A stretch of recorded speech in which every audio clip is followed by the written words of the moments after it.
Let us see, we have somebody. Hello? Hello? Yes? Hi. Hello, you are live on air. Who is talking? Hello? You are live on air. Mute YouTube, please. Okay. Doesn't the Bible talk about water? Yeah, the Bible talk about water, so? So then why are you making fun of Islam? The Bible says there is a water, if you drink from it, you will become youth and you will live forever? Yes. Where it says that? The fountain of life. Where is that? In the Bible. Where? Jesus talks about it. Where? Show me the verse. YouTube, please. Jesus talks about it. My friend, don't tell me Jesus talk about it. Just tell me where. I am ignorant. I want to learn from you. Where in the Bible it says there is a fountain of water. You drink from it, you become young, and you live forever.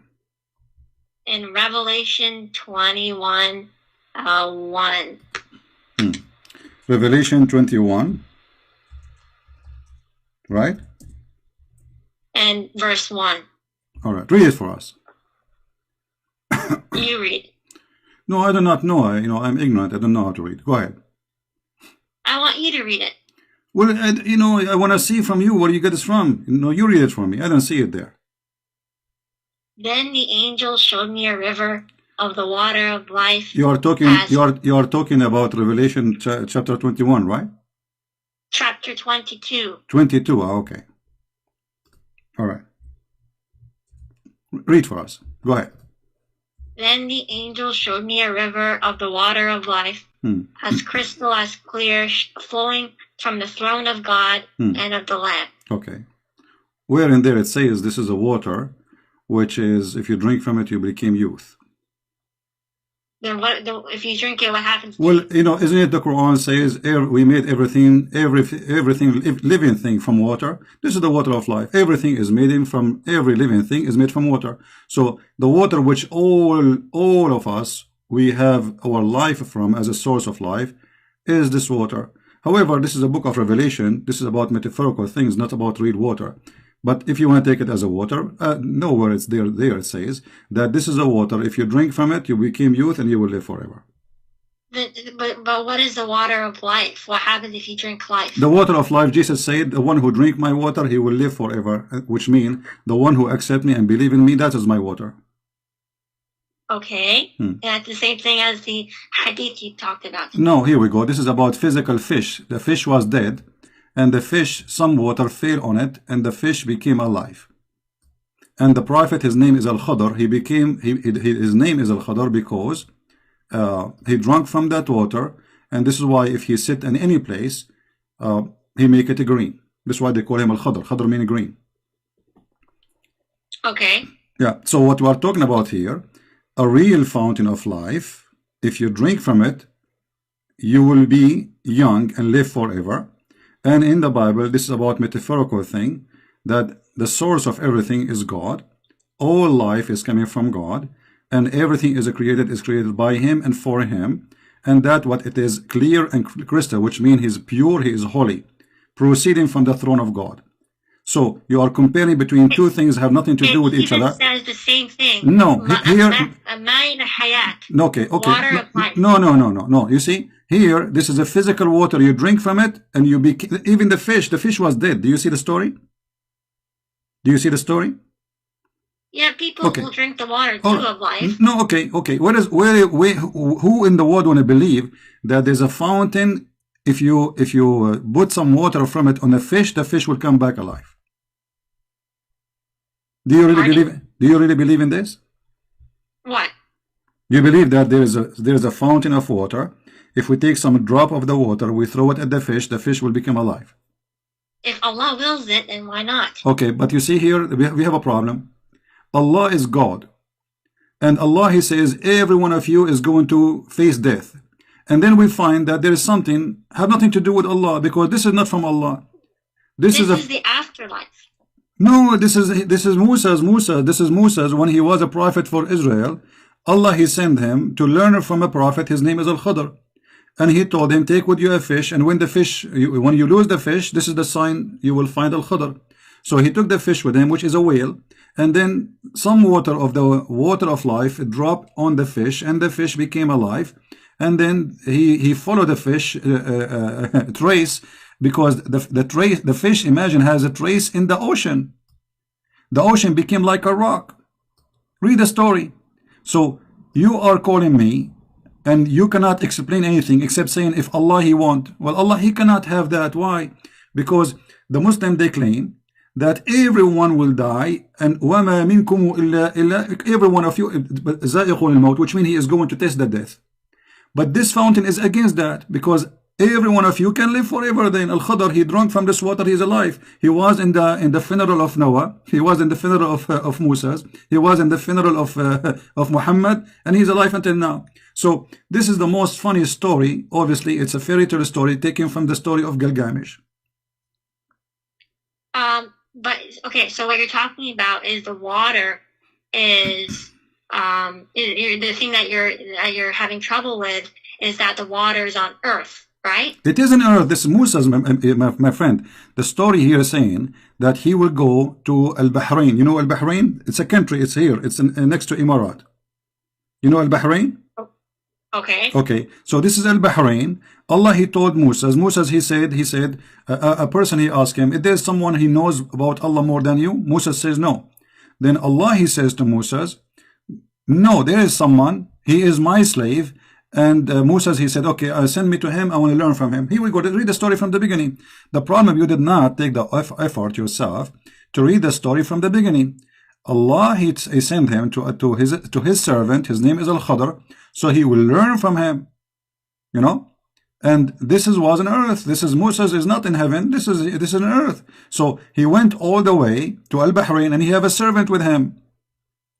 Musa, he have a servant. I don't see what the problem is. The problem is, this is a fairy tale, that there is a guy, his name is Al-Khadr, and he drank from the fountain of youth. But you have double standard, because the book of Revelation, if you read it, talks about dragons. This is all metaphor. There's no dragon, there's nothing. This is all metaphorical. You know, you are trying to make it literally, but this is, as you see, it's a book of Revelation. This is not about something happened. It's not about something, you know, like physically real. This is no, you are the fake. The book of Revelation about God in a metaphorical way. Everything there is a metaphorical. You know, when you say that the throne of God, do God really have a throne, chairs, have four legs? In Islam, yes. In Christianity, no. So for us, the throne of God present the authority. For you, the throne of God is carried by eight mountain goats. Literally. It's okay, though. You can argue the same thing for Islam, that's metaphorical. No, you see, you have to prove it. You see, for me, you can say it's a metaphorical, but no Muslim says it's a metaphorical. You are the only one making these things up. So for us, this is our belief. You can go right now, open any interpretation for the verse you are reading. All of them, they will say the same. It's not like Christian Prince is coming to you with his own belief. When you speak to somebody about his belief, you have to accept his belief. Now, I'm asking you, according to your belief, is this a story metaphorical or real? It can be interpreted as any way you want it. No, it's not about me. I want it. I'm saying according to Islam. According to Islam, not according to individuals, me or you. According to Islam, is this a story real or not? It depends. Like if you read it, it depends on how you interpret. There's nothing. It's called, you know, the meaning. When we ask a Muslim, Sheikh, is he going to say this is a real story happened, or this is metaphorical? He will say it's real story and it happened. Not a single Muslim sheikh, he will say to you that this is not true. Okay, but do you like have a stronger argument? What do you mean? Like this argument isn't strong. Okay, what do you want? Okay, choose a topic and we will go there for you. Just because I like talking to you. Actually, you sound like a nice lady, and you know, we can have a good conversation. Choose for me a topic which is a strong argument for you to prove to me Islam is true. You see, I'm not going to pick up my cherries against Islam. I want you to find me the most powerful thing for you as a Muslim you can convince a Christian with. What is that? Are you there? Look like we lost her. Hello? No, we did not lose her. What happened? Call me back, please, because I cannot see your name. Hello? Hello? Yes. Did you hear? Did you hear me what I said? No, sorry. Okay, I was saying I'm not going to pick up my cherries against Islam because, you know, I can say something negative, I can choose something negative. I don't want to do that. I want you, by your help, to show me something very positive, very good about Islam to convert all those Christians who are listening to Islam. Choose your best and leave the rest for me. We believe in one God. You believe in one God? Yes. So this is the best argument you have? Of course. Okay. Well, there is a church. There's a church in San Francisco. It's called the Church of Satan. They worship one God. His name is Satan. Secondly. Okay, but that's not God. Okay. How we know that Allah is God then? What is the proof that Allah is God? The Quran is a linguistic miracle. The Quran is full of mistakes, my friend. The Quran. How this Quran can be linguistic miracle if you don't even speak Arabic? Do you speak Arabic? I don't, but I heard Islamic Muslim scholars talking about how. Okay, look what the Arab they said about the Quran. The Arab were laughing at the Quran in the time of Muhammad. Is that true, or I'm making things up? They may have. Okay, so how it is a miracle, but yet the Arab are making fun of it? Because people try to deny God and try to make fun of him. But you just said that the Quran is a miracle. How they can deny a miracle like this? Look what they said in chapter 8, verse number 31. And when our hold on, miracles, they called him no Satan, problem, no problem. Hold on. When our verses, the Quran, are recited to them, they say, "We have heard this Quran. You know, we have heard it. If we wish, we can say the like it." It is nothing but it is nothing. Hold on. It is nothing but the fairy tales of the ancient. Why they are saying this is the fairy tale of the ancient? But they didn't produce anything like it. Okay, I will go with you guys. They did not produce anything like it. Well, Muhammad himself, he copied from the Arab Quran. And you know what? I'm not going to use source from the infidels. I will use Islamic source to prove my point. Is that okay for you? Okay. All right. Okay. So if Muhammad he took from the Arab Quran, that means Muhammad is a fake prophet. Here we go. Okay. This is your prophet. This is Sahih Bukhari, very Sahih. It says that Umar said, the Caliphate, I agreed with Allah in three things, or said, my Lord agreed with me in three things. I said, O Allah, the messenger, what that you took the station of Abraham as a place of a prayer. And also I said, O Allah, messenger, God and bad presence visit you. Would you that you order the mothers of the believers to cover themselves with veil? So the divine verses hijab came, and then read carefully. And then he continues saying, the divine verses about hijab revealed. I came to know the prophet and had blamed some of his wives. So I entered upon them and I said, would you either stop troubling the prophet or else Allah will give his apostle better wife than you?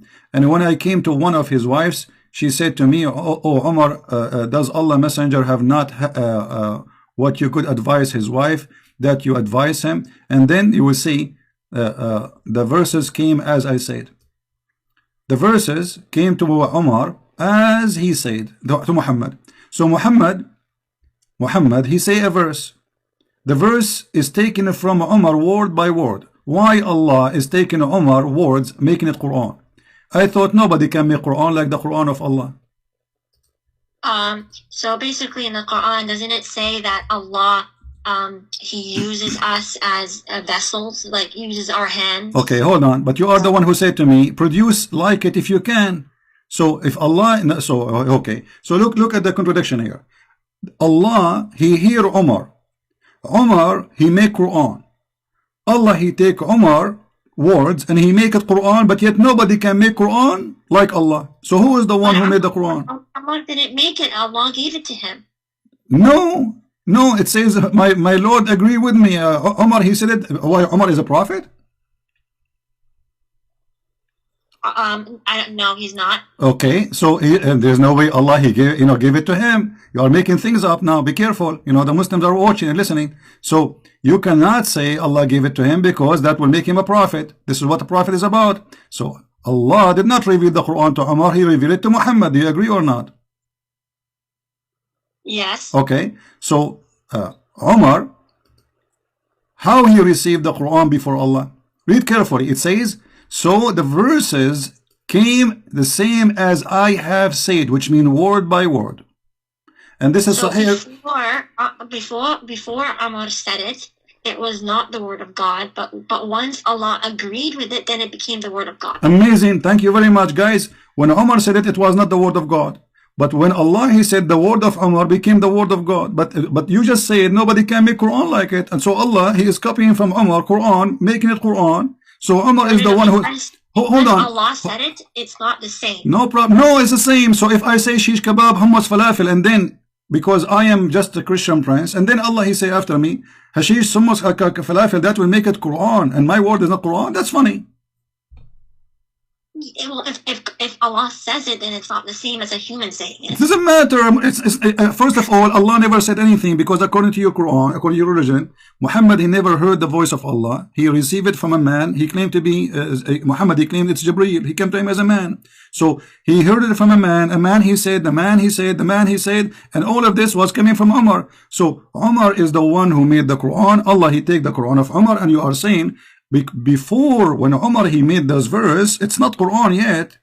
But it's the same words, word by word. So when you say nobody can make Quran like the Quran of Allah, it's a joke. So you're just saying that if Allah says something, it's not going to be unique. Well, you are saying that because this is your hadith, not my book, lady. It's your book saying that those verses came the same as I have said, which means obviously Muhammad he heard Umar saying those words. Muhammad he like it, he produced it as it is, he make it Quran. But then if this hadith is saying that Umar he wrote the Quran, then that means this is a fake hadith. Here we go. So that's a good idea, guys. It's a fake hadith. Islam is fake. So if Sahih al-Bukhari, the most authentic book after the Quran, is fake, that's mean we cannot trust anything in Islam. Okay, you know what? I will go with you. I will support you guys. This hadith is fake. What about the Quran? Isn't it the Quran says that the shaitan he made Quran? No. Okay, let us see this verse. I want you to open with me. I don't know if you can see the screen or not. Chapter 2, verse 106. Chapter 2.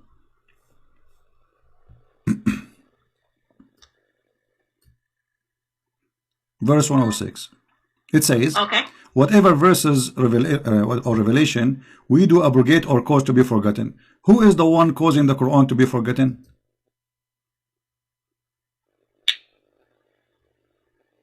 We never nullify a verse nor cause it to be forgotten unless we bring one better than it or similar to it. Okay, who is the one who caused the verse to be forgotten?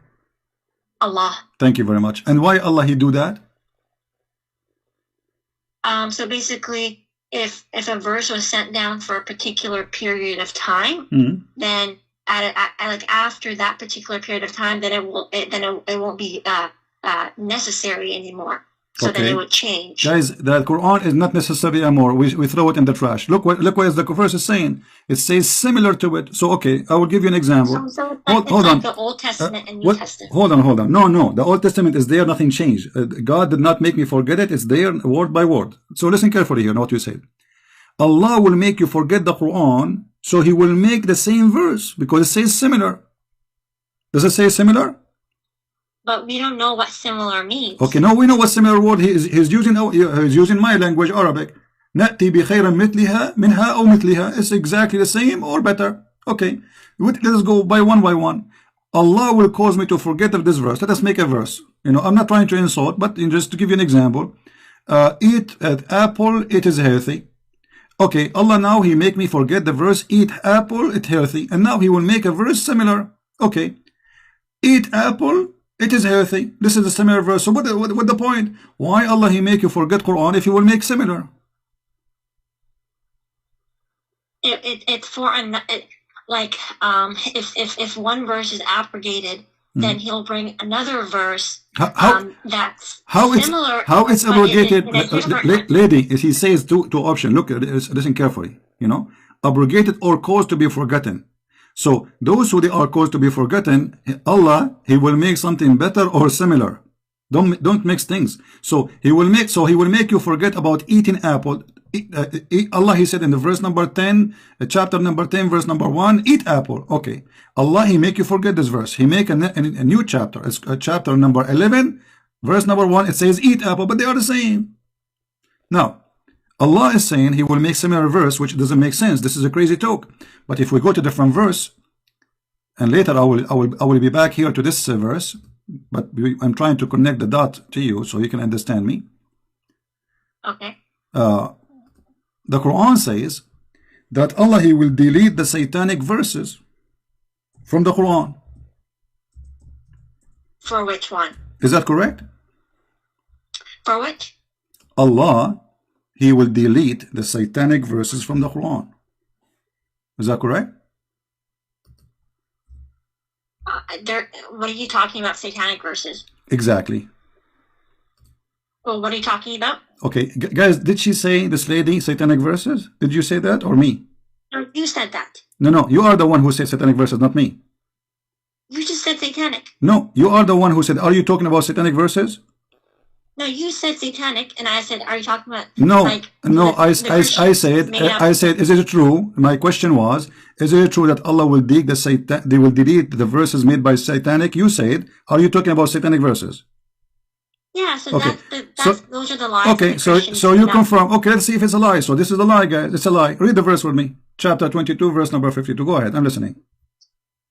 Never did we send a messenger or a prophet before you, but when he did recite revelation or narrated or spoke, shaitan threw in it, but Allah abolishes that what shaitan throws. Then Allah establishes His revelations, and Allah is all-knower, all-wise. Okay, so Allah will abolish what? What shaitan threw. He throw where? Where he throw? It does not say. Okay, it says, here we go. He recite revelation. It's revelation. When he did recite the revelation or narrated or spoke, shaitan, he throws some falsehood in it. Where in it? In it what? In the speech. In the speech, which is revelation. Okay. Okay, so now it's confirmed in the Quran that shaitan, he made satanic verses. And Allah saying, but Allah abolishes that. Thank you very much. No problem, guys, but Allah abolished it. Okay, question. How Muhammad did not notice that this is satanic verses, yet Allah is the one who will abolish it? Look what happened. Your prophet, he was talking. Shaitan, he put words in his mouth. Muhammad, he did not notice that this is not from Allah, which means it was a perfect Quran for him. And then after he speak, he went home. Few days after, Jibreel, he come to his house. He knocked at the door.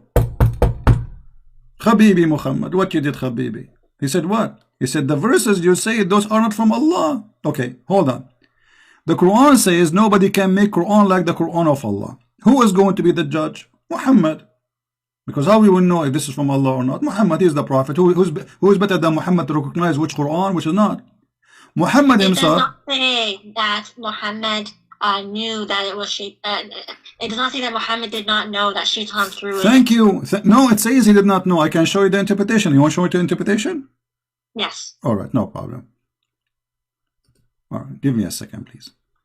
You see, here we don't talk from our own because that will not be right. As we said, when we debate Muslims, we debate them about their belief, not what we claim. All right.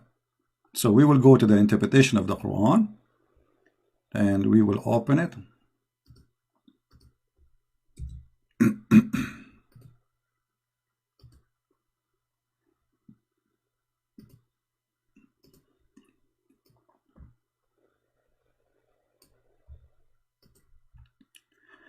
I will put for you in front of you the official government website of the Kingdom of Saudi Arabia. This is official. This is not like a website made by somebody who's a Christian or, you know. This is very official. Okay. And we will see what happened. Just give me a second.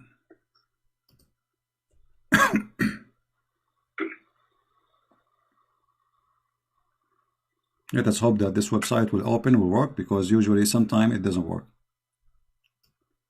It take.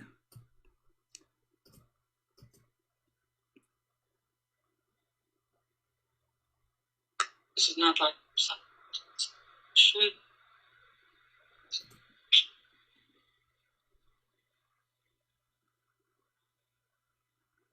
I wish you speak Arabic, because I can show you all the interpretation in Arabic and you will die laughing. But anyway, we have to find it in English.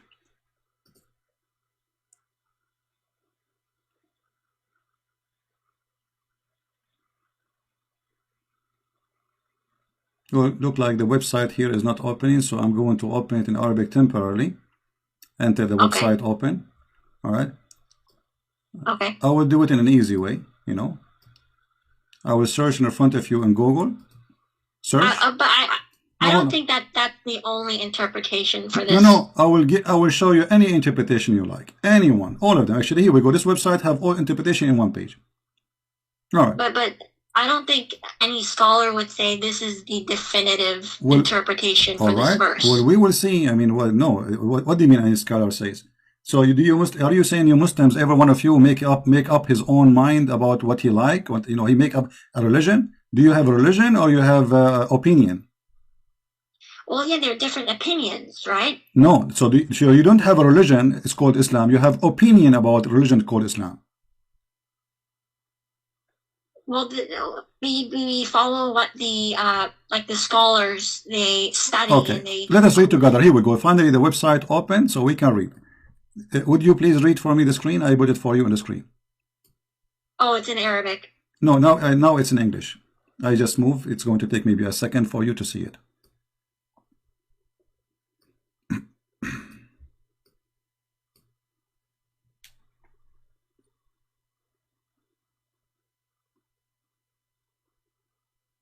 I still can't see it. Okay. Oh, there you go. This is Tafsir al-Jalalain. It says. Okay. Yeah. Jibril. Let me make it short. You can read. You can take your time. I will post the link for the page in the chat so you can open it from your side. Here it says that Muhammad he recite worshipping the three daughters of Allah, Allat wal Uzza wa Manat, the third. Their intercession is a must. This is what Muhammad said. It says, as a result, Shaitan cast them into his tongue without the Prophet being aware of the following words.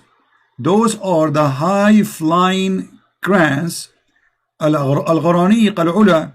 Indeed, their intercession is hoped for, which means Muhammad is worshipping the three daughters of Allah. Not only is saying words, he is saying it's a must to pray for them because they intercede for us.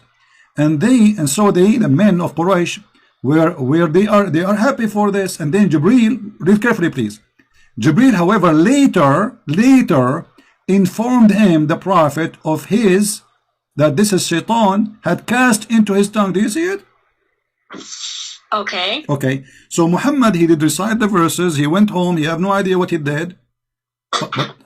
But how in the world that can happen? You see, Shaitan, he made him say words. Do Muhammad have ears? Do Muhammad, is Muhammad under control of Shaitan? Because if let us say by mistake, I say the word. By mistake. You know, sometimes we do it actually. Sometimes I want to say something, I say something else. This is happen. But Muhammad here is worshipping the three daughters of Allah. Like, you know, I can make a mistake about, I want to say number, you know, I want to say I ate intercession. And then he went home as if nothing happened. Then Jibreel later, he came and he informed him that this is not from Allah. So the Quran confirmed that Shaitan, he threw verses in the mouth of Muhammad, and Muhammad is the last one to know. What do you think? So Allat and Uzza and Manat, they are not goddesses. They were the pagan goddesses of that were worshipped by the ancient Arabs. Exactly. So why Muhammad is worshipping them? So he was not. It was Satan who put it in his tongue. Okay, no problem, guys. It's a Satan. So Satan in the mouth of Muhammad. So Muhammad in that moment, he is a satanic prophet because he is speaking for Satan. No, Satan is speaking, not Muhammad. No. Read carefully. He cast into his tongue. The tongue of who? The tongue of Muhammad. It was the tongue of your prophet. Read carefully with me. Satan casting them into his tongue without the prophet being aware. So the prophet is controlled by Shaitan. His tongue is speaking satanic verses. So your prophet at that moment is a satanic prophet of Satan. Shaitan speaking through Muhammad, using the tongue of Muhammad. Muhammad is talking, but the fact it is Shaitan telling him what to say. That is a satanic prophet. Well, if this contradicts the Qur'an, which says that that Satan doesn't have like power, authority over you. Thank you very much. You see, you are helping me. So look, guys, she just said it clearly that Muhammad is a fraud because the story is a fraud. No. The Quran mentioned the story that Shaitan he threw in his speech. What are you talking about? So the Quran says that Shaitan he have no authority over the good believers except the criminals. Except the criminal. Inna ibadi laysa laka alayhim sultan illa man ittaba'aka min al-ghawin. Chapter 15 verse number 42. So this verse proving to us that Muhammad is a criminal. He is an evildoer because the Quran confirm, and thank you very much for mentioning this verse. You are a very smart girl.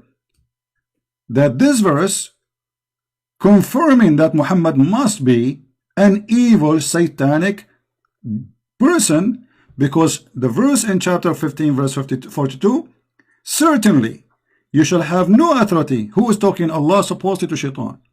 Over my slaves, any slave, any Muslim, except those who follow you. Al-Ghawin. Who is the Ghawin? You know, criminals, mushrikeen, polytheists, the evildoers, etc. All kind of garbage.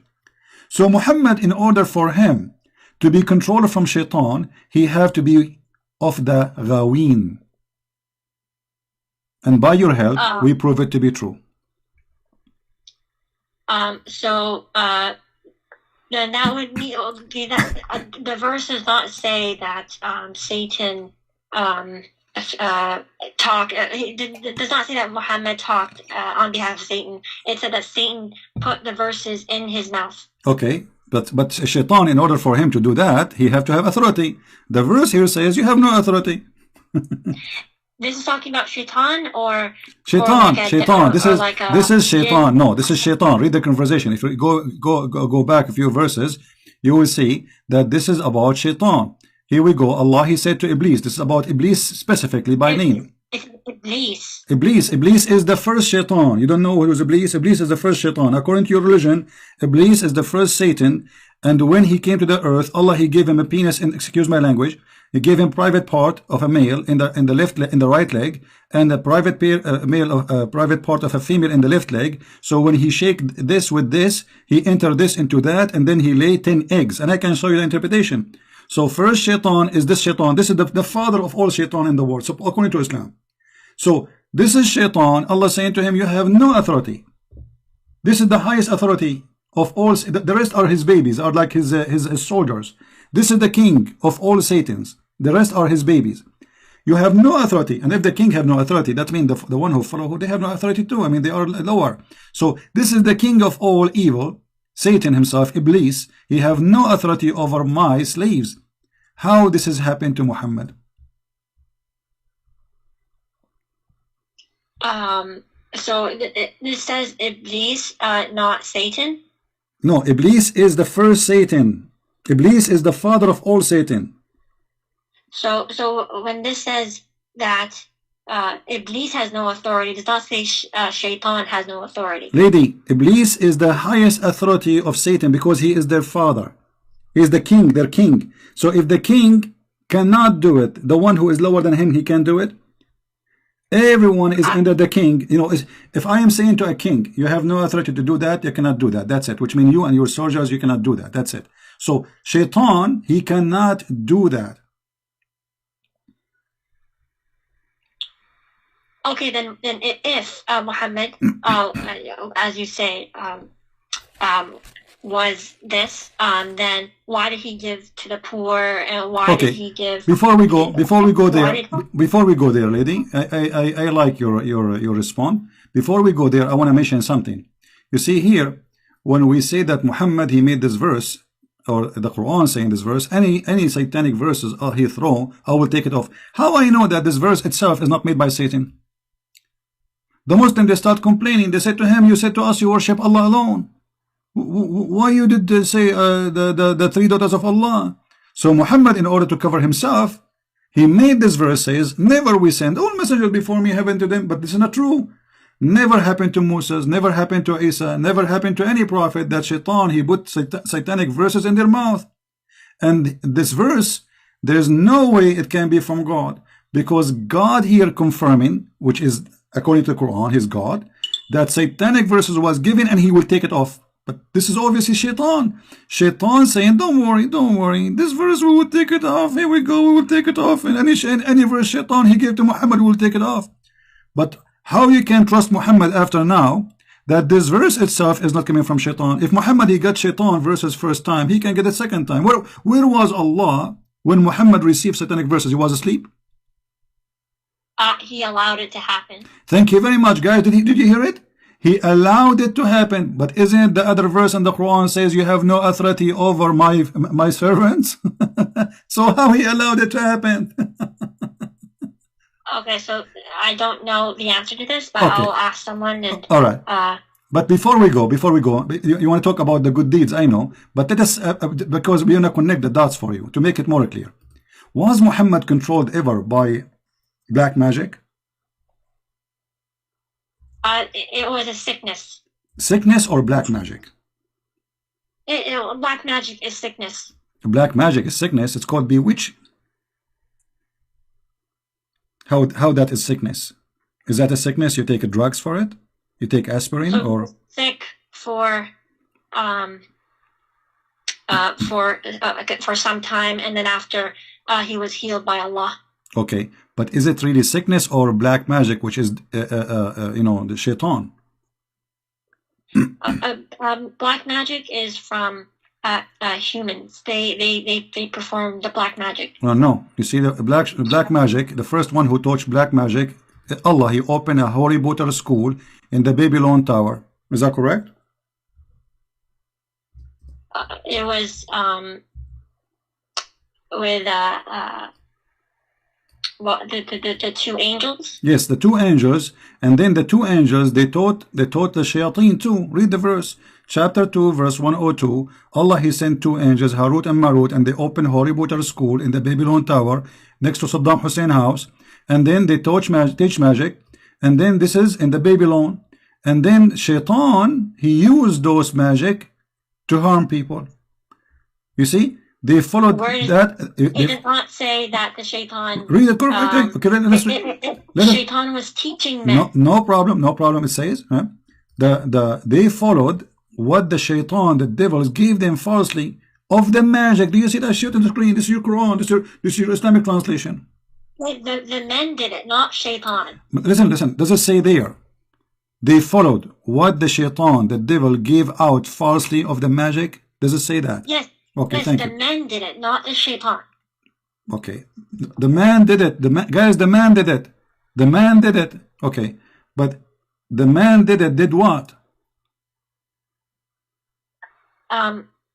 Do black magic. Okay. What is a black magic? It's like evil power. Evil power. We go back to zero. You are the one who mentioned to me that Allah, he said to his servant that you have... It's the same black magic in the Bible where the Pharaoh turned the stick into snake. No, you see, this is not a black magic. We don't believe in black magic. In the Bible is speaking about that the magic of Moshe, overcome the magic of the Pharaoh, which means for them they thought that this is a magic For us, this is a miracle of God. This is not a magic. We don't believe magic is a lie. So here, you Muslims believe in a magic. And the one who taught the first school is Allah. Why Allah is teaching magic? Do you know? It's to test mankind. Thank you very much. Allah is testing Muhammad? Why not? Okay. By doing what exactly? How he tested him? What the black magic did to Muhammad? Let us see how this test work. It shows if he still stays with the faith. Okay. But look what the magic did to him. Did not affect his faith, affect his private part. Read carefully with me. The prophet continued for such and such period of time, imagining that he had sexual intercourse with his wife, but in fact he did not. Is that the faith in Islam? Is the private part of a man? Is Muhammad religion in his private part? Where does it say that? This is Sahih al-Bukhari, and this is the hadith number I'm showing you on the screen. The prophet continued for such and such a period of time, imagining that he had slept, between two brackets, has sexual relation with his wives, and in fact he did not. Why Allah doing that to the Muhammad private part? What does this have to do with the trial of a religion? The guy still he is a prophet, and now he imagined himself doing things, so he lost his mind. And this is Sahih al-Bukhari, hadith number 6063. And this is not only for sex, for everything. So look what you are saying to me. Allah he allowed this to happen. Allah he sent two angels to open a school to teach black magic, and black magic will be affected the prophet, and the prophet will start imagining that he had done a thing, but in fact he did not. Which means the prophet he lost his mind. And now we need to ask ourselves, if the prophet he imagined things, how we can trust that he saw angel, he heard the angel talked to him? The guy he lost his mind. He's crazy. So the reason why we can trust is that the Quran gives an evidence that no mankind can produce something like it. We just showed you that Umar and Shaitan they produce. What do you want more? We just showed you that. How you repeat the same thing? I just showed you that Umar, Muhammad copied from Umar many verses in the Quran, and here we go. Shaitan he is making Quran, and Muhammad the last one to notice. And the verse about Allah will delete the satanic verses, maybe this one too is from Shaitan to make us relax and will not go over it. And here now we find that Muhammad is a crazy man. He lost his mind. Listen, if I say to you, lady, I do not know your name. I want to speak to you really with respect, but I want you to listen to me carefully. If I say to you, let's say you are a doctor, and I am a person coming to you. I say, okay, my name is a Christian. I imagine myself seeing somebody talking to me. What you will say to me? Be honest. I imagine, and it's true. I imagine. It's not true, which means it's not. I don't see anyone really. I'm imagining. What do you think? What do you say to me? What is your opinion as a doctor, as somebody educated, smart, and I need your help? I imagine myself speaking to people, or even make a relationship with my wife, but in fact it did not happen. What you will say to me? What happened to me? So it depends. So if it could either be like a natural explanation, like schizophrenia, okay, or like that, or it could be supernatural, like a divine test, or from Allah or jinn or something like that. Okay, hold on, guys.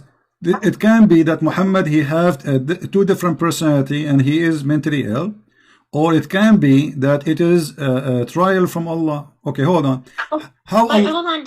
But if you go to the Quran in Surah An-Nasr, it says, when there comes Allah's victory and conquest, and you see the people entering Allah's religion in multitudes, and we see that today, people entering Islam, the Deen al-Haq, and that's actually a prophecy that came true. So this is how we know. First of all, this is not a prophecy. This is about the time of Muhammad. They enter into Islam when he became victorious, and he gonna kill anyone who will not convert. So you just get your prophet busted. This is not a prophecy. This is in his time. You can open the interpretation, and you see the people enter Allah religion in crowd when victory came. Victory came. This is in the time of Muhammad. He attacked them. He killed the Musaylama, and now he became victorious, and nobody enemy against him. And now everybody is coming to Islam by tens of thousands. Before they were rejecting, they don't want to believe. And then when Muhammad died, everybody left almost. and then they start the war of apostate to force them to go back to Islam. And you know the story, I'm sure. Now, so this is not a prophecy. This is a stupid prophecy, because this has happened in his time. How this can be prophecy? But let me show you a prophecy, as long as you are mentioning a prophecy. Do you know where hail is coming from? Hail? Yeah. From the sky. From where? From the sky. Yeah, but where exactly? It says hail is generated in a thunderstorm. Thank and you. is really just So frozen. So if I say to you that my dad, he taught me, or my teacher taught me, that there is mountains and God, he break hail from it and he throw it at us, what you would say? If it's literal, then it would be false. Okay, well, this is literal. Here we go. This is your prophet. He's talking about how the rain come and how the hail come. And he is saying that, and look, the Muslims, they try to cover the shame. They say, sky hail like mountains. There's no like. There's no similar to mountains. It is from mountains. Let us open the interpretation just to show you how Muslims, they try to translate, specific translator, how to try to fool poor people who don't understand Arabic. This is the tafsir. You see, I'm reading your Islamic website just to show you how the shame work. I feel really sorry for those Muslims, like this lady. I can tell she is a good lady, you know. She is a victim of the lies. Chapter 24, verse number 43. In front of your eyes, I will do the read interpretation. 24:43. Remember, here we go. This is the official government website of the Kingdom of Jordan, and the reason I'm using it because it's in English. They have English translation. That's all. Otherwise, all websites are the same for me. Let us hope it's going to open, because this website sometimes it takes time to open.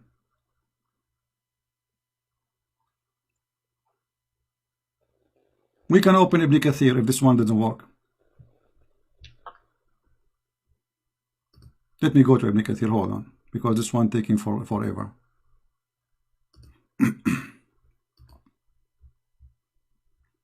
And again, I respect that this lady, she said, if this is true, this is literal, this is false. This cannot be from God. I respect that on you. And I hope that you will stand with your words, and I believe you will do. Because there is no way God will say such a silly thing. I agree with you. All right.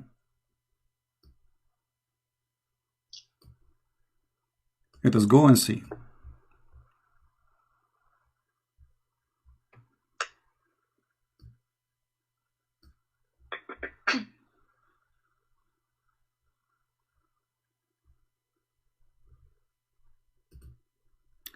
All right. Look like this website start working again, so we will use it. Thank God.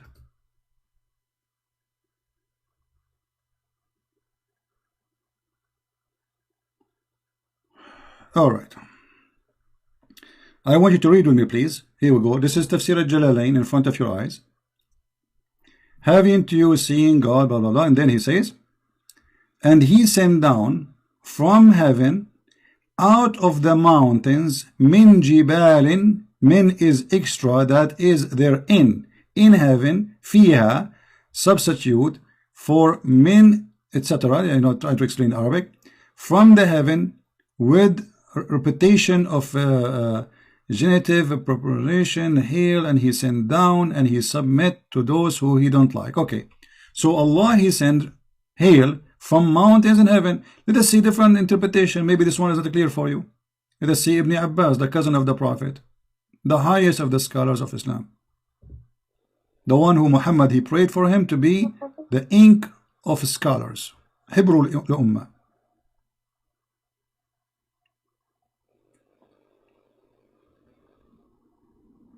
Allah, he sent hail from mountains in heaven. He break hail and he sent it on us. This website is taking forever to open, as usual. I should make a donation to the King of Jordan so he can get a better hosting website. You know? Like, come on. This is Tafsir al-Jalalain. Yes, this is a Jalalain. And remember, any tafsir you see in English is far away from the tafsir in Arabic. In Arabic is totally different, because in English they try to make it nicer. Huh? Are you going to put up a tafsir Ibn Abbas? Yeah, I'm trying to open it, Ibn Abbas, but it's Ibn Abbas, scholars have debated whether it's reliable or not. Okay, what scholar is your choice? You can do Ibn Kathir. Okay.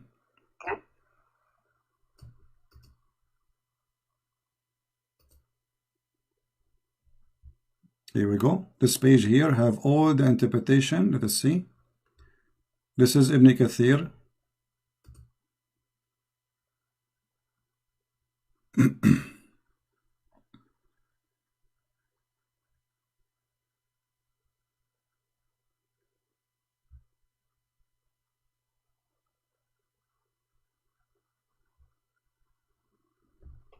So do you agree with Ibn Kathir? Is Ibn Kathir your best scholar? He's one of the top scholars. But what make him the top? His level of study and the amount of work he put into his tafsir. And, so if Ibn Kathir says something stupid, you will reject him or you will accept him? He's still a man. We don't accept everything he says. Okay, but so who is the one who is qualified to explain the Quran for you? Because I'm trying to be fair with you. Can we accept Ibn Kathir for anything, or only it's a mood stuff? Like it's depend what you like. If it matches with what the Quran says, and well, the Quran says the Quran says in Arabic clearly, "Min jibalin fiha min baradin fayusib." There's no like mountains. There's nowhere it says the similar of mountain. But so go to chapter 3, verse 3. It says, chapter 3, verse 7. It says, "It is He who revealed to you the book." Some of verses, it is some of its verses are definitive. They are the foundation of the book, and others are unspecific. As for those in whose hearts is deviation, they follow the unspecific part, seeking dissent and seeking to derive an interpretation. But none knows its interpretation except Allah. Okay, so look what you just said. You just got your prophet busted, because this is mean. Muhammad saying that I say things nobody can explain save Allah. So why he say it to us? If this is a message to be given to us so we can understand about God, and then there's nobody will understand the message of God, so what the point of this message of God? Yet you are saying that this Quran have a lot of verses with its mutashabihat, and the purpose of them to make us sick. I thought the Quran is a healing book for the believers and for people to believe. So how this book is going to heal me, but it's full of things which can be making me sick. So this cannot be from God. This is obviously from Shaitan again, because God will not send me a book to fool me and to make me sick. Read carefully what you just said. Some of the verses, nobody knows their meaning save Allah. What the purpose of them? What the purpose? That it's to seek fitna. Seek fitna. But look here, in the between translation, this says the polytheism. That's false, because the one who believe in the Quran is the one who will have the fitna, not those who don't believe in the Quran. The one who don't believe in the Quran, he will laugh at it. Those who believe in the Quran, they will not understand the meaning of the verses, so that will make them having sickness. What kind of God he says such a thing? Same time. So would you say that you understand every verse from the Bible? My friend, I understand God, he speaks to us. The Bible is a private message, which means every word Jesus he speak to you as a person, which means you have your own life, you have your own experience, you have your own ability, and God he speak to you, he go down to your level. The Bible is not a book you're saying jingle bells all the way, and then nobody understand what he's saying. The Bible is a message to you, private message, so you can go and read any verse Jesus said, you will see how amazing it is. So then why are there like Catholics, Protestants, and Orthodox? Well, if God speaks to them the same way. Well, that's a wonderful question. Still, that will not change anything, because being different will not make us not the Christians, because being different will make us, Jesus said, whoever believe in me will go to heaven. But the Quran, your prophet said that my nation will be 73 sect and only one of them will go to heaven, which means 71 sect is the Jews, 72 sect is the Christians, 73 sect is the Muslims, and only one will go to heaven, and this is Sahih Hadith as you see in the screen. So the most divided belief according to your prophet, not to me, is Islam. So if your argument why there's a Catholic and Protestant, still Christianity doesn't make any difference. Whoever believe in me and I will live. In Islam, no. There's 73 sect, only one will go to heaven. Which one? Is the minority. Because Muhammad, he says, بدأ الإسلام غريبا وسوف يعود غريبا. Islam starts as a small strange religion and it will end as a small strange religion. Few only will believe. And as you see, only one small tiny sect will go in heaven, the rest will go to hell. Now, which one? Each one of them says, I am the one who will go to heaven. And the funny, you just quote for me a verse from the Quran saying that Allah, he puts sickness in the heart of the Muslims, so he will divide them and make them sect, and then only one will go to heaven. What kind of God? That's the Quran says that happens to the Christians. What is that? What is that? Say again. The Quran says the Christians will be divided. The Quran? Okay, hold on. Let me show you what the Quran is saying. The Quran is saying that Allah will spread hatred and enmity between the Christians so he can divide them, correct? Is that true? Between them. Yes. Who is the one who will spread hatred between them?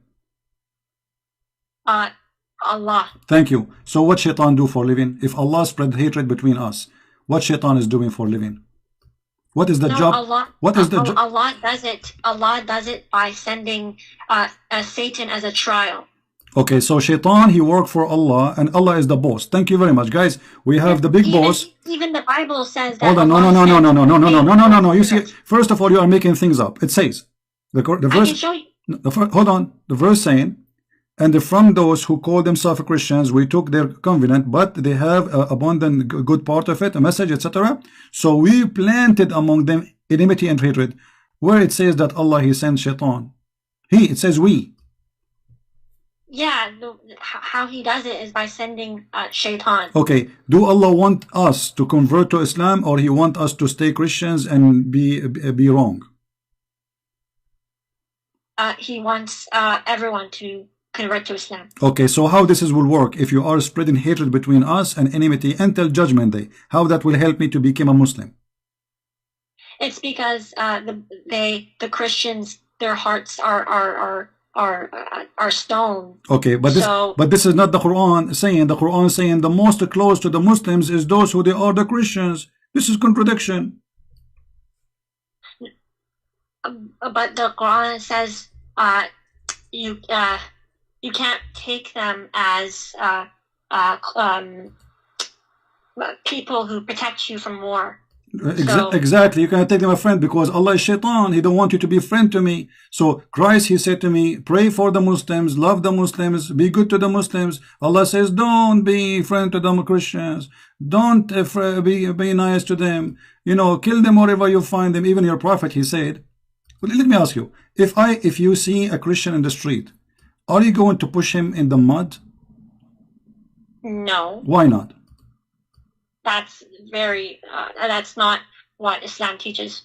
But is that like because you are a good person, or because it's not Islam teaching? What Islam teach you?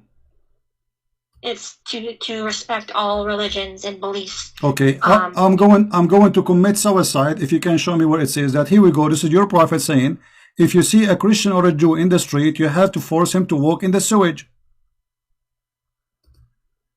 You have to harass him and you have to force him to walk in the sewage. Don't greet the Jews and the Christians. Don't. Maybe during war. No, this is in the street. People walk in the street. This is what war? People walking in the street. This is war. People walking. Where is the background of this hadith? It doesn't matter. People walking in the street. I am walking in the street and I am a Christian.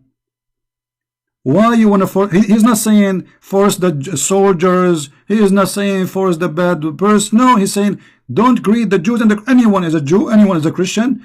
Don't greet them, and then if you when you see them, force them to walk in the sewage.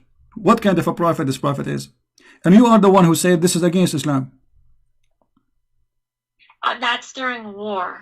My friend, you are always in war with the Christians. You just read for me the Quran saying Allah will spread hate and enmity until judgment day. So you are saying to me, you know, no, you see, you are now trying to cover up for your prophet. In the beginning you said this is disgusting and now it's okay. So you are saying during war, if I go right now to Indonesia and I'm an American citizen, we can force the Muslims to walk in the sewage. This is what you are saying. Allah won't give you that power. So it's okay for you now to force a Christian to walk in the sewage. Allah gave you the power. Okay. Suddenly it became an okay. When I asked you, you said this is not good. Not good. If it's during war, then where it says during war, where it says during war, it says if you see them in the street. What war? Yeah, so they're your enemies, right? They are walking in the street. What enemy? Living with you in the town. Where does it say that? Well, they are walking in the street. They are greeting you actually. He's saying don't greet them. Don't greet them. Somebody in war, he will greet you, say to you shalom. Don't you see? Don't you read? Do you know how to read? Don't greet them. Don't say peace to them. What is war? Okay, I'll ask someone about this hadith. What he will say to you? He will say to you, yeah, sister, you know, those Christians, we should humiliate them. Isn't it the Quran in chapter 9, verse 29, says that you have a duty to humiliate the Christians? During war. Okay, after you enter my city, let us say, the Muslim came to my city, they surrounded the city, they said, surrender to our army. After you enter the city, still you are going to force me to walk in the sewage or no? If we're still in war, then maybe. You just took my city, still in war. There's civilian inside. There's no soldiers. If you're trying to attack me or lady, no Christian attack your prophet. He is the one who came to their cities, occupied them. Look how false you Muslims are. So you are saying to me, you come to my town. You attack my town, you take my town, and then you force me in the sewage, and you say this is okay.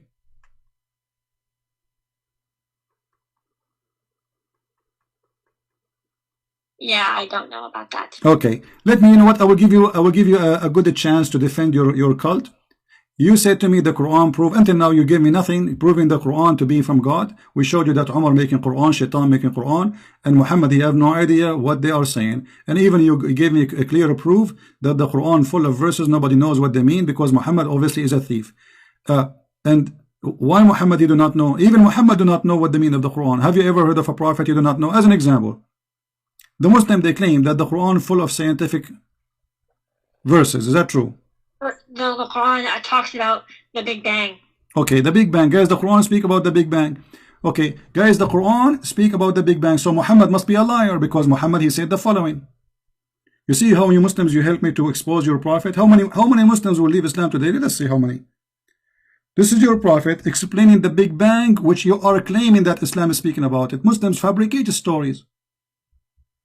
They lie to themselves, with my respect to you. Look what your prophet said. Who said that? Your prophet, not me. How Allah created the earth and the heaven. Read with me, please. Do you see the screen? I see it, but it's not up yet. All right. This is your prophet, and this is Sahih Hadith. This is Sahih Muslim. Allah exalted the glorious, created the clay on Saturday. The Big Bang says Allah, he created the clay on Saturday.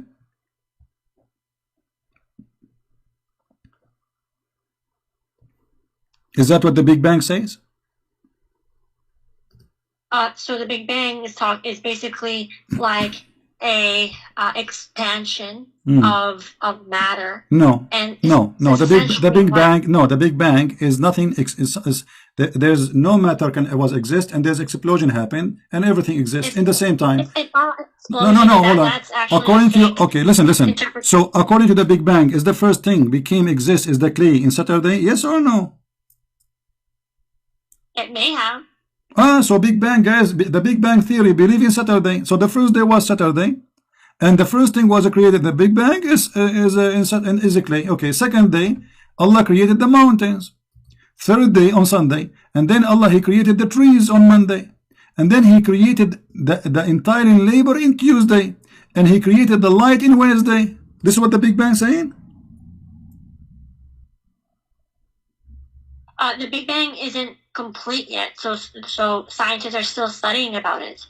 So they will discover there's a Saturday and Sunday and the light in Wednesday and etc. later, right? Yes. Oh, okay, exactly. That's very smart of you. But let me ask you, how many days took Allah to create the earth and the heaven? 6 days. 6 days. I'm not entirely sure. Yeah, the Quran says 6 days exactly. So how many days here in the Hadith? How your prophet he say what he just said? Because if we count the words here, how many days, we will find that there are 7. Read with me carefully. Yeah, if a hadith contradicts the Quran, then it's not reliable. Well, isn't it the Quran is a hadith too? The hadith in the Quran, the word hadith is not talking about the hadith of Muhammad sallallahu alaihi wasallam. No, it is. It's basically. No, it is about Muhammad. It's the one who said that is Muhammad. Yes, but the word hadith came before the Sunnah, like when it was compiled. Wait, So lady, hadith you have no idea what you are talking about. The Quran itself is a hadith. Isn't it the Quran says the best of the books is a hadith? The best Yes, of but the hadith. what does hadith mean? It means speech. Speech, thank you very much. So both of them coming from Muhammad. So if Muhammad speaks something, doesn't matter what is Quran or normal speech, it have to be truthful. When the Quran talks about hadith, it's talking about Allah's speech, not Muhammad's speech. Thank you, but isn't it Allah He speak through Muhammad? So are you saying Muhammad is making things up now? Your prophet, when he said Allah created the clay in Saturday, he was lying? This is not Allah saying that? Yeah, so if the Quran, if the hadith contradicts the Quran, then the hadith is not reliable. So is the Quran reliable? Yes. Okay, let me ask you. According to the Quran, where the sperm of the man is coming from?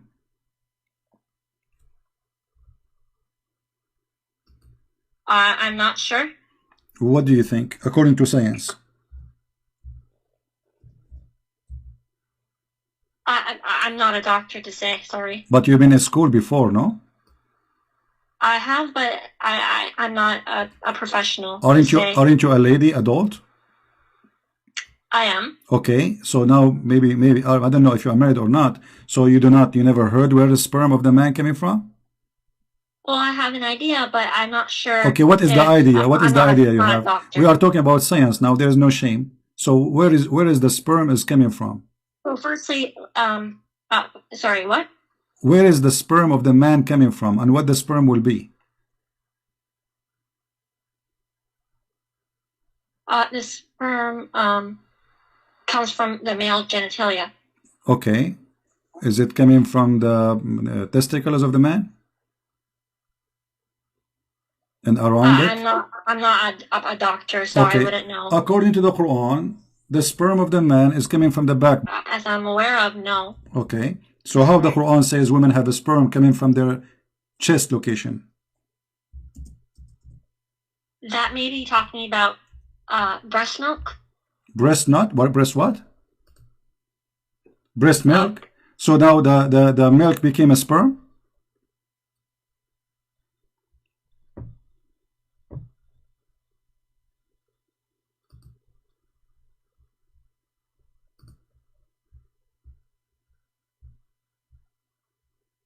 I will open for you your favorite scholar, Ibn Kathir, the one you like. Let us see what Ibn Kathir said about how Allah He made the baby come to exist. Here we go. This is Ibn Kathir, not me. He is created you from water gushing forth, meaning the sexual fluid come from out bursting forth from the man and the women. From what? From the man and the women. It's a sexual and a fluid and the bursting forth. So it's coming out. This is orgasm, which is false because the women orgasm is not will make the baby. Thus the child produced from both of them by permission of Allah. Continue. Proceeding from between the backbone and the ribs, meaning the backbone of the man and the ribs of the women, which is referring to the hair chest. Proceeding from between the backbone and the ribs, the backbone of the man and the ribs of the women, the fluid, is yellow and fine in texture. This is for the women, and the child will not be born except from both of them, i.e. their sexual fluid. Do you believe in this madness? Again, I'm not a doctor to say whether this is right or wrong. Okay, I will give you 10,000 years to search the internet and you will find that this is nothing but garbage. There's no way this can be from God. A man, he claimed that women have orgasm and that yellow fine texture will make the baby. If we go to the hadith, which is not contradicting the Quran, so you don't have the excuse now to say contradict the Quran, your prophet said that if the women have orgasm first, the baby will be like her, which means a female and look like her. If the man have orgasm, the baby will look like him. Do you agree with that? If Muhammad said it, then yes. Okay, but that's mean Muhammad is a false prophet, because this is absolutely false. Everybody is laughing.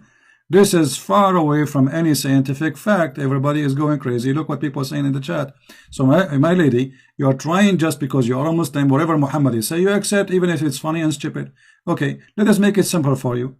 So Muhammad, if Muhammad is saying that, you agree with it. Is that okay? Anything Muhammad will say, you agree with it. Okay. Now, if we ask you, in the heaven of Allah,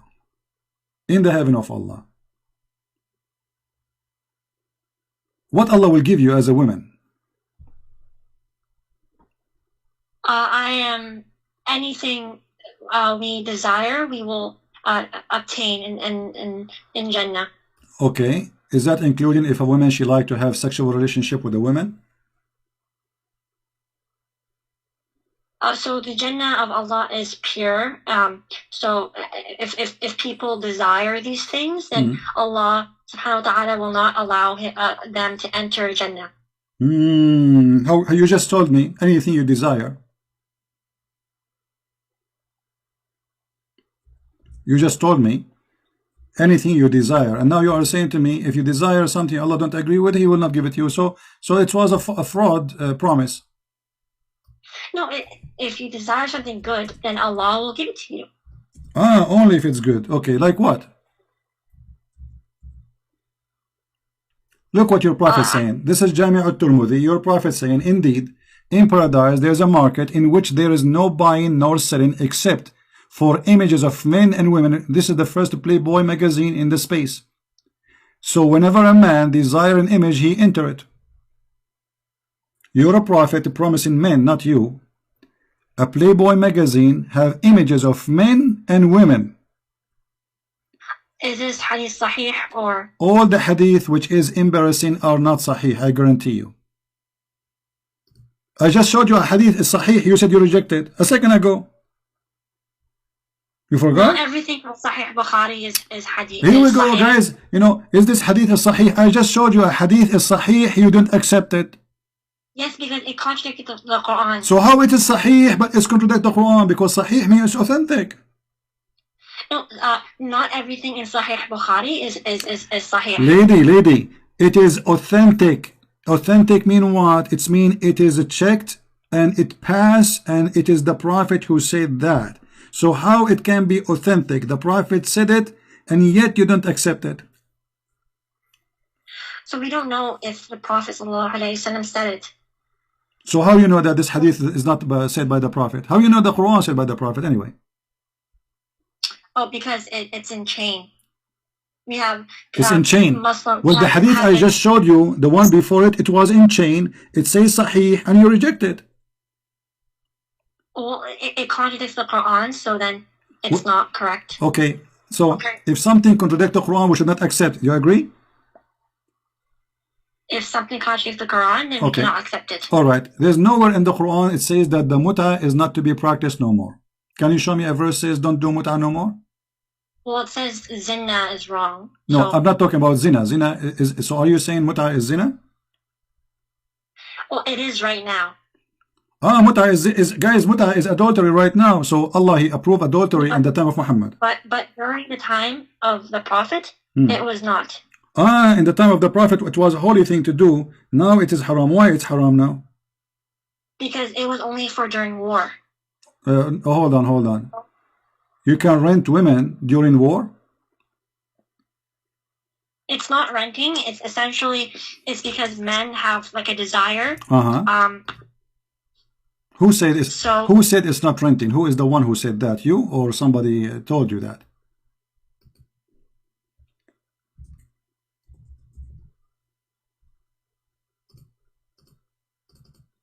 I'm not. I have to. Okay, here we go. This is your Islamic website. This is alislam.org. Read with me in the screen, please.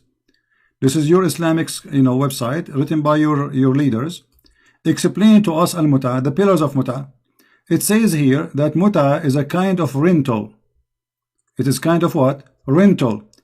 In defining rental, read carefully with me. This is not me talking. This is you, Muslims, talking about the muta. Let us see how Muslims they rent muta, rent women. Allah, He is allowing Muslim to rent women. Muslim women are rented by Muslim men legally, and she is saying it's okay at that time of Muhammad. It says, in some work, special term is applied to women who participate in muta. Musta'jara, which means rented. Rented women. Muta is considered as a kind of rental because, in general, a man's basic aim is kind of marriage is sexual enjoyment.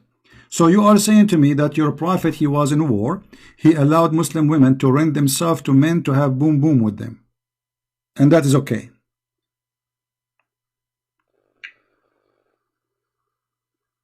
If it's during war, then I don't see a problem with it. So the women who take off her panty because somebody gave her $5 during war, is she a good woman?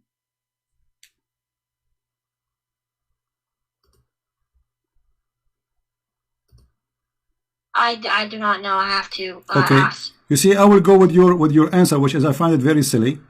Muslims now in war everywhere. There is war in Iraq. There's war in Libya. There's war everywhere. Can Muslim men rent Muslim women? No, it was only during the time of the Prophet. But you just say this is because of war. So war exists. Nothing changed. So why in the time of the Prophet was okay and now it's not okay? If this is the reason, the war, well, they are in war. There's war in Iraq, there's war in Syria, there's war in Yemen, there's war in Egypt, there's war everywhere. So I can rent women or I cannot? I'm not really sure, so I can probably ask someone and then I can tell you what they told me. Okay, let me ask you. The Shia, they still practice muta. Why? And the Muslim Sunni, they are not practicing muta. Why? The Shia don't accept the hadith that. Okay, but you are the one, hold on, but you are the one who said to me, if the hadith contradict the Quran, we will not accept. The muta is a verse in the Quran. The hadith says that the Prophet, he forbid the muta. So how you see, look what you did to yourself. How you a second ago, you rejected the hadith because you said it's contradict the Quran, I don't accept it. But yet you accept the hadith about the muta, which contradict the Quran. The Shia says that zina is wrong. Okay, hold on. There's nowhere in the Quran says muta is zina. The Quran says you can rent women and you can pay them money for enjoying it, which means their private part. So you are the one shooting yourself in the foot. You said if a hadith contradict the Quran, you reject the hadith. Look what happened now. You are rejecting the Quran because of a hadith.